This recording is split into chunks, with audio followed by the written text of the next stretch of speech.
All right, hey, let's see what's going on. I don't know what that meant, but I was having some technical difficulties before it started, but now all is well. So, by now we've eaten a Tootsie Pop and we've figured out about related rates, and we're going to explore them a little deeper with some different types of problems that you might see about related rates.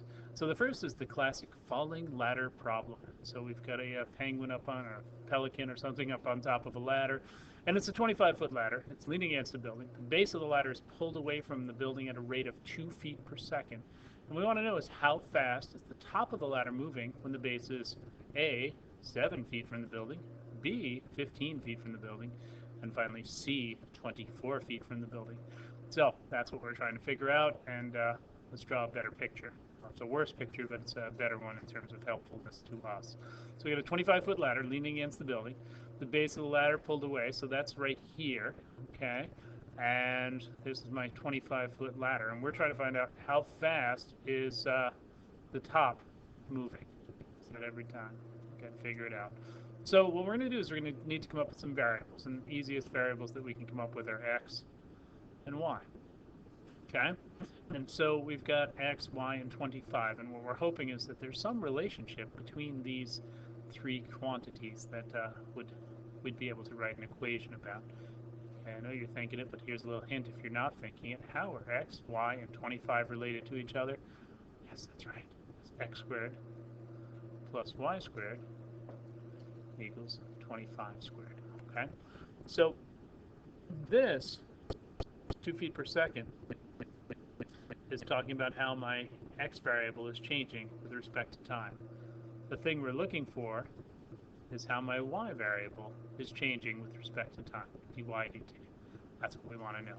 So we've got an equation that's just got x's and y's. It's got nothing to do with time. So what we do is we take a derivative of this with respect to time. Okay, and just like with implicit differentiation, we're introducing an extra variable, so that's going to show up in our ultimate final answer. So as I go down here, the derivative of x squared we know is 2x. That's the derivative with respect to x. If I want the derivative with respect to t, I just write times dx dt. Same thing with y squared. Derivative of y squared is 2y. That's with respect to y. If we want with respect to t, we write dy dt. And then finally the derivative of 25 squared is, that's right, 0. Okay? So we're left with an equation 2x dx dt plus 2y dy dt equals 0. Okay? We want to know what dy dt is, so we've got to solve this thing for dy dt. So real quick, it's going to turn into 2y dy dt equals negative 2x dx dt. Okay? Solving, we're going to get dy dt equals negative x dx dt over y. I canceled the 2's out. They're gone. Okay? So that's what my equation turns out to be. I think I'm going to extend over the page here, see if I can make this work. And now we're just left to evaluate this. We want to find out dy dt. We know dx dt. We need to figure out, well, when x is 7, what's y, and then plug it in. So when x is 7, and we're just going to use the Pythagorean theorem, we're going to go 7 squared plus y squared equals 25 squared. And when we do that, it turns out that y is 24. Okay? And so dy dt in that case is going to be, let's see if I can do this. I'll do it over here, running out of places.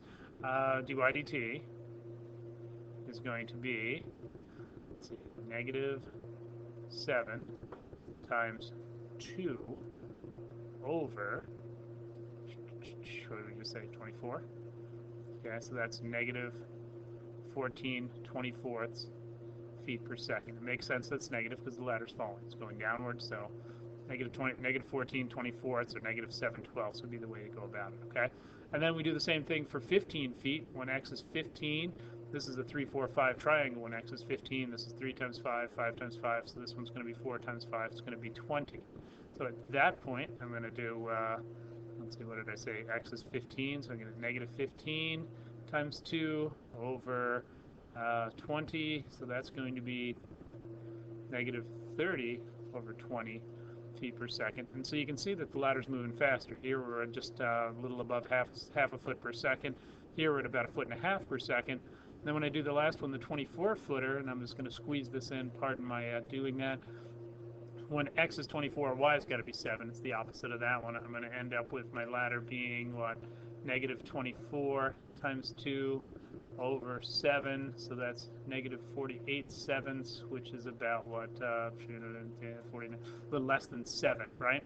So a little less than 7 feet per second. So again, this ladder is moving faster and faster the closer it gets to the ground. And if you remember back when we were doing limits, it's theoretically that right before it hits the ground, it's moving infinitely fast if we keep this at a constant speed.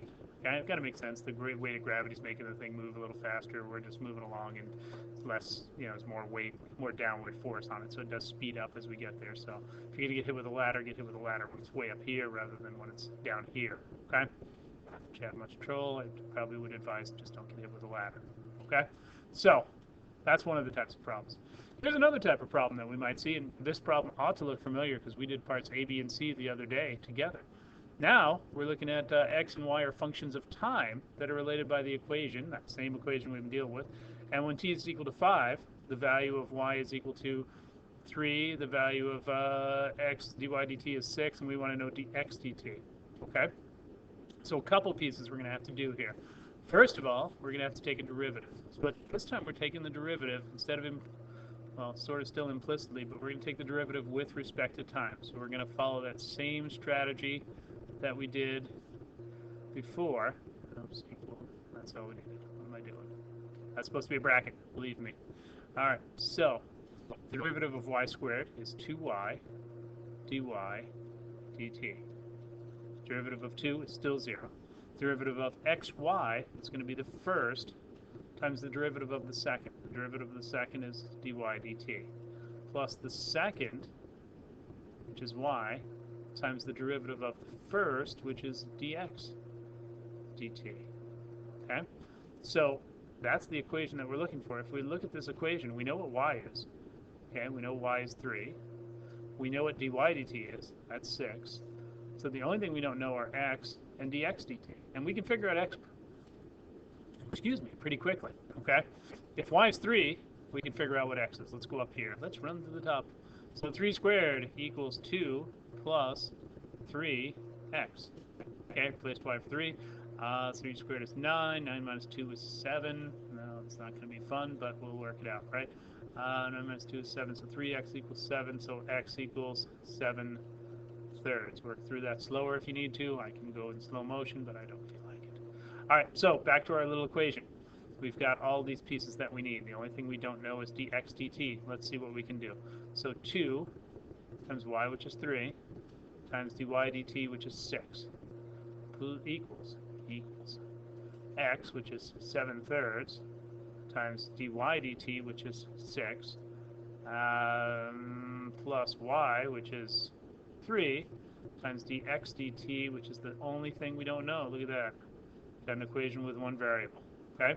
So 2 times 3 times 6 is 6 times 6 is 36. 7 times 6 is 42. 42 divided by 3 is 14.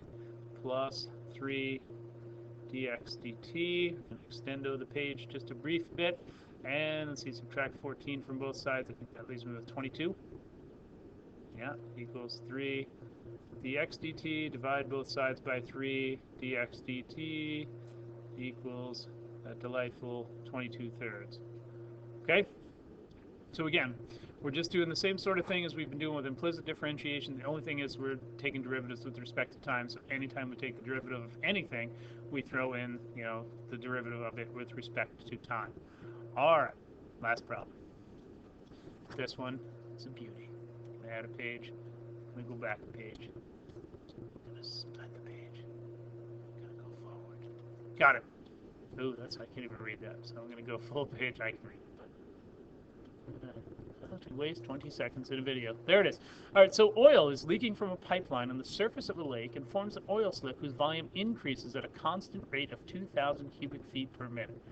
That, my friends, is important information. The oil slick takes the form of a right circular cylinder with both its radius and height changing with time, okay? And then they tell us the volume of a right circular cylinder is given by V equals pi r squared h. Okay, the only thing we're going to tackle here is part A. At the instant when the oil slick is 100 centimeters, Okay, so that's my oil slick is 100 centimeters, the radius, so that's my R. And the height is 0.5. The radius is increasing at a rate of 2.5 centimeters per second. So rate 2.5 centimeters per second. At that instant, what is the rate of change of the height of the oil with respect to time, oil slick with respect to time? So we've got this thing that's an oil thing, and it's getting bigger, it's getting wider, and as it gets wider, it's also getting thicker, and it's staying perfectly circular, so that's a beautiful thing for us, okay? So now I'm going to go to that split page so we can try to get some information together from what we know from this. All right, so that 2,000 cubic centimeters per minute, that's how my volume's changing. dV dt is 2,000. Okay. They're telling me also down here that my radius, dr dt, is changing at a rate of 2.5 centimeters per second. Okay, and this is 2,000 cubic centimeters per second. Okay. We know that my volume is pi r squared h. Okay. So let's see if we can't get this going. So I want to take the derivative of this equation with respect to time. Okay? The derivative of volume with respect to time is just dV dt, which we know. I'm going to get pi out of the way. It's writing briefly. Okay, and this is a product, r squared times h. So I'm going to do the first times the derivative of the second, plus the second, which is h, times the derivative of the first, which is dr dt. So as we cruise along through this, we know dV dt, 2,000. We know pi is pi. We know r is, at the instant the oil slick is 100, so we know r is 100, so that's good. That's 100. We know the height is 0.5 centimeters.